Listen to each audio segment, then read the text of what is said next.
Bienvenue sur Prends les rênes, le podcast qui explore l'art de prendre sa place. Je suis Élodie Serp, ancienne officier de marine devenue équicoach spécialisée dans le leadership naturel. Alliant expérience terrain et enseignement du cheval, j'accompagne aujourd'hui les professionnels et les particuliers à se sentir naturellement à leur place en développant des relations de qualité avec eux-mêmes et avec les autres.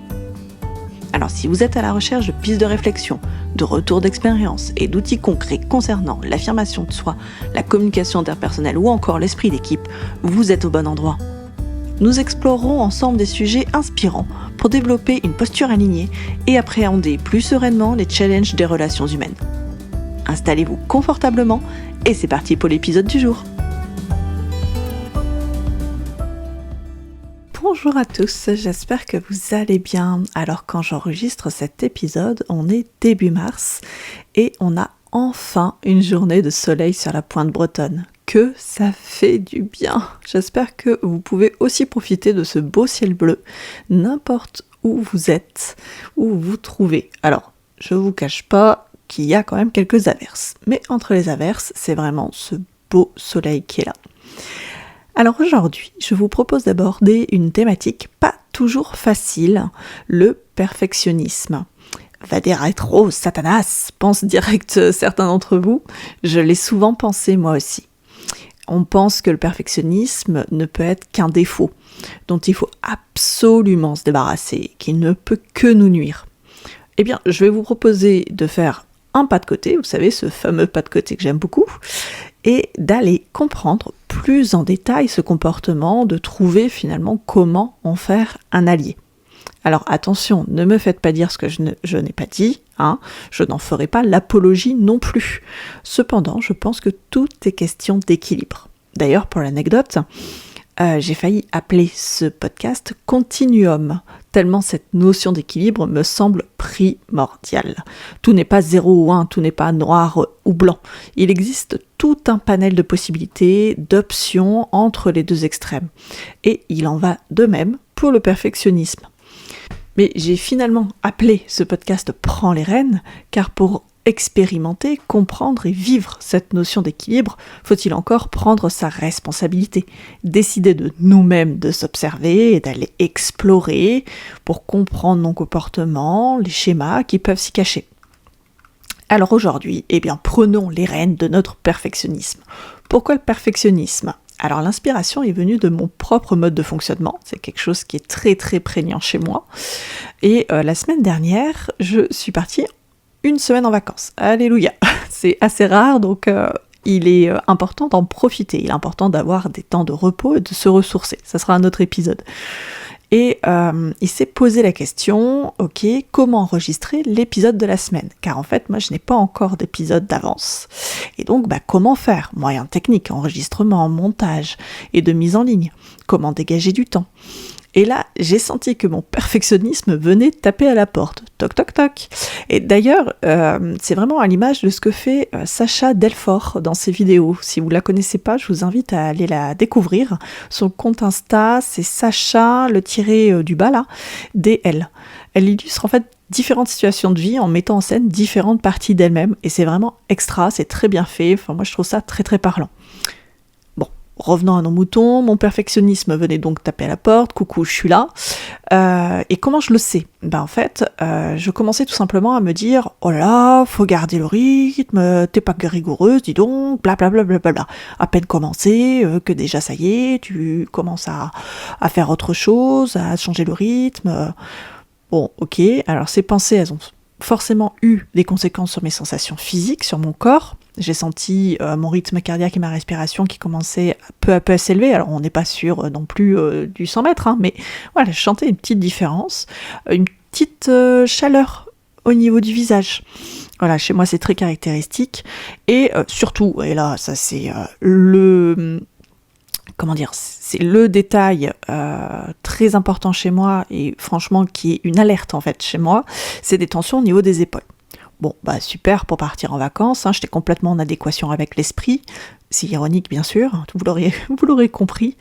Tout cela a bien sûr aussi des conséquences sur mes émotions. Je me sentais stressée, inquiète, accablée, soucieuse. Donc tout ça, on est dans le registre de la peur et de la tristesse. Super aussi pour partir en vacances. Bonne ambiance. J'étais bien partie là. Donc si je laisse ça s'installer, adios les belles vacances, adios la détente et le repos quoi. Donc à travers cet exemple, je veux vous apporter plusieurs aspects pratiques grâce à une méthode ou un protocole, vous l'appelez comme vous voulez, et des outils franchement simples et efficaces. Je vous propose de rester jusqu'au bout de l'épisode pour pouvoir les découvrir, puisque avant, je voudrais qu'on revienne à la base en explorant ce qu'est le perfectionnisme. Vous savez, l'importance pour moi, et je pense que c'est important pour tout le monde de comprendre à travers les mots ce que c'est. Donc le perfectionnisme, c'est une tendance parfois excessive à rechercher la perfection. La perfection est quant à elle un idéal, une excellence relative, donc qui dépend de chacun. Un perfectionniste est une personne qui apporte un soin méticuleux à ce qu'elle fait, mais poussé à l'extrême, cela peut devenir obsessionnel. Ainsi, on voit bien qu'il y a des avantages à être perfectionniste. Mais quand le perfectionnisme prend le contrôle, parce que nous nous sentons dans une situation contraignante, stressante, il va être poussé à l'extrême. Et c'est là, et seulement là, que ça ne sera pas au profit de notre leadership. Autant du self-leadership, donc le leadership leadership de soi, de nous-mêmes, que du leadership classique avec les autres. Car ce comportement va impacter notre relation à nous-mêmes et notre relation aux autres. Quand il prend le contrôle, nous n'avons plus les rênes. Donc, pour ça, j'aime bien passer par l'une des approches principales que j'utilise dans mes accompagnements et formations, qui est l'analyse transactionnelle. Et dans celle-ci, on parle de drivers. Ce sont des comportements qui vont prendre le contrôle en cas de stress, en particulier en cas de stress. Et dedans, lequel y a-t-il ? Eh bien oui, dans le mille, il y a le soi parfait, qui correspond finalement au perfectionnisme. Lorsque le soi parfait est à l'équilibre, on peut se décrire, ou être décrit par les autres, comme des personnes exigeantes. Nous avons le souci du détail, nous sommes précis, rigoureux, nous cherchons à nous perfectionner régulièrement. Les autres ont confiance en nous, puisqu'on va fournir normalement du travail de qualité. Et aussi, nous cherchons à faire progresser les autres. Donc franchement, on va pas rejeter le perfectionnisme, mais enfin quand c'est décrit comme ça donne envie, c'est peut-être même des caractéristiques qui vous correspondent, par lesquelles vous vous décrivez vous-même. Moi personnellement, je me décris comme ça, donc je ne vais pas repousser à la gaffe une partie de moi, c'est pas possible ça. Donc si vous aussi ça fait partie de vous, il est temps de savoir en faire un allié, de le mettre au service de votre vie. Et franchement, je suis convaincue que c'est possible en fait. Je suis convaincue de ce que je vous raconte là, car j'ai fait ce travail. Je suis aujourd'hui en capacité de réguler mon perfectionnisme, de le garder là où il me nourrit, là où il sert mes besoins, où il sert mes objectifs. Mais le soi parfait, quand il prend le contrôle, quand il est poussé à l'extrême, à ce moment-là, on peut devenir des personnes intransigeantes, ayant une aversion pour la médiocrité. 1, 2, 3, une aversion, pour la médiocrité. Donc là, c'est quand même fort. Il nous est difficile de déléguer. Bah oui, car on n'est jamais mieux servi que par soi-même. Nous pouvons aussi avoir une tendance à la lenteur. Bah oui, il faut absolument que dans ce visuel-là, c'est-à-dire on veut qu'il soit parfait, on va zoomer x 1000 pour bien aligner le trait numéro 1 avec le trait numéro 2. Ok, super. Mais on peut aussi procrastiner, voire même être dans une sorte de paralysie. Et ben oui, parce que tant que c'est pas fait, ça peut pas être imparfait, tout va bien. Et puis aussi, on est conscient du boulot que ça va nous demander, du temps que ça va nous prendre. On va passer beaucoup de temps sur cette tâche, puisqu'on veut que ce soit nickel. L'à peu près n'a pas sa place. Finalement, on se sent éternellement insatisfait et en permanence frustré. Super, on a tout gagné. On donne tout, on s'épuise et en plus on n'est pas content. Mais et si nous prenions enfin les rênes et nous nous autorisions à nous sentir mieux, heureux, satisfaits, et si nous pouvions être quelqu'un de bien sans être parfait. Et d'ailleurs, pourquoi on ne se l'autorise pas déjà ? Qu'est-ce qui se cache derrière finalement ? Bien, Souvent, en creusant, on peut déterrer une peur de décevoir, se décevoir soi-même et décevoir les autres. On a peur d'être critiqué, on pense, ou on a peur plutôt de ne pas être à la hauteur, et donc de ne pas être reconnu, de ne pas être considéré par les autres. Ok, bonne nouvelle, on peut s'en sortir, on peut reprendre le lead. Comment ? Eh bien, il est possible de se donner nous-mêmes des permissions, de s'autoriser à se tromper, s'autoriser à faire vite, à aller à l'essentiel. D'ailleurs, il y a un très bon bouquin là-dessus. Se satisfaire de 80% de ce que nous considérons, nous, de ce qu'est la perfection. Se réjouir de ce qui a été accompli, déjà de bien. D'être indulgent envers nous-mêmes et les autres. À déléguer et à faire confiance. Alors là, je vous entends, parce que même moi, quand je le lis, je me dis, ouais, d'accord, ok, facile à dire, mais pas à faire. On est d'accord, il n'y a pas de souci. Mais si moi j'y suis arrivée, vous pouvez y arriver aussi. Donc pour accepter de lâcher, de retrouver les bons côtés du perfectionnisme, il est nécessaire d'expérimenter. Nous avons besoin d'expérimenter pour nous rendre compte que tout se passe bien, qu'on est quand même à la hauteur et reconnu quand on se donne ces permissions-là. Et cela se fait très bien justement avec le cheval. Quand on interagit avec le cheval, notre soi parfait, si c'est vraiment quelque chose qui est prégnant chez nous, peut vouloir facilement prendre le dessus. Nous pouvons alors facilement identifier notre comportement, appliquer le protocole que je vais vous décrire après, et s'autoriser à essayer certaines permissions et voir immédiatement le résultat. Un résultat qui va être visible sur le cheval, sur soi et sur la qualité de la relation. Franchement, c'est bluffant tellement c'est puissant.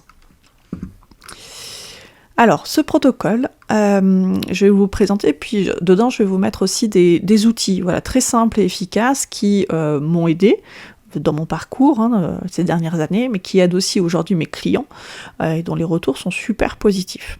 Alors, je regarde vite fait, parce que j'ai mis combien d'étapes ? J'en ai mis 5, si je ne me suis pas trompée. Ah ben non. Oui, c'est ça. 5 étapes. Donc la première, je vous propose de personnifier votre perfectionnisme. Donnez-lui un petit nom si vous le souhaitez. J'ai des clients qui font ça. Moi, j'ai pas donné de petit nom, mais par contre, je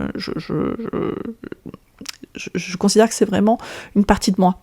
Et donc, j'ai des clients qui ont déjà donné un nom, et c'est sympa aussi. Voilà, ça permet de prendre un peu de recul aussi. Et puis, c'est ludique. À un moment, on va pas non plus se poignarder avec des saucisses molles pendant 15 ans. On peut aussi prendre les choses du bon côté et essayer de travailler sur soi sans que ce soit ultra désagréable, quoi. Après, donc ça c'était le 1, le 2, identifier l'apparition de notre perfectionnisme et surtout sa tentative de prise de contrôle. Là, vous avez 3 portes d'entrée pour y parvenir, la tête, le corps et le cœur. Je détaille. La tête, quand je dis la tête, je parle des pensées. Qu'est-ce que vous dit votre perfectionnisme ? Quel dialogue intérieur se passe en vous à ce moment-là ? Pour le corps, c'est vos sensations physiques. C'est important d'écouter son corps. Est-ce que je ressens quelque chose de désagréable ? Si oui, à quel endroit ? Là, comme outil, vous avez le scan corporel, tout simplement. Pour ceux qui ne sont pas encore habitués à sentir une tension se réveiller, vous pouvez faire régulièrement ce scan corporel pour vous y habituer. Et après, vous avez le cœur. Donc le cœur, c'est les émotions. Essayez d'aller remonter à l'émotion de base, là où vous avez vu, moi j'en avais 2, la tristesse et la peur. Finalement, qu'est-ce que je ressens ? Et là, pour les outils, vous pouvez vous appuyer sur la roue des émotions ou des tableaux où vous avez l'émotion de base et puis certains mots de vocabulaire qui accompagnent, qui font partie de cette émotion-là. Ça permet vraiment de développer son vocabulaire et c'est très important de pouvoir poser des mots plus ou moins précis, mais voilà, de développer son vocabulaire, ça permet de mieux comprendre ce qui se passe en nous.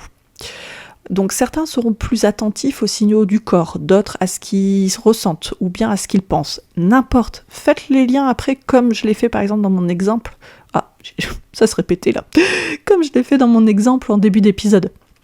Ce qui m'a alerté, ça a été mes pensées et très rapidement mes tensions internes.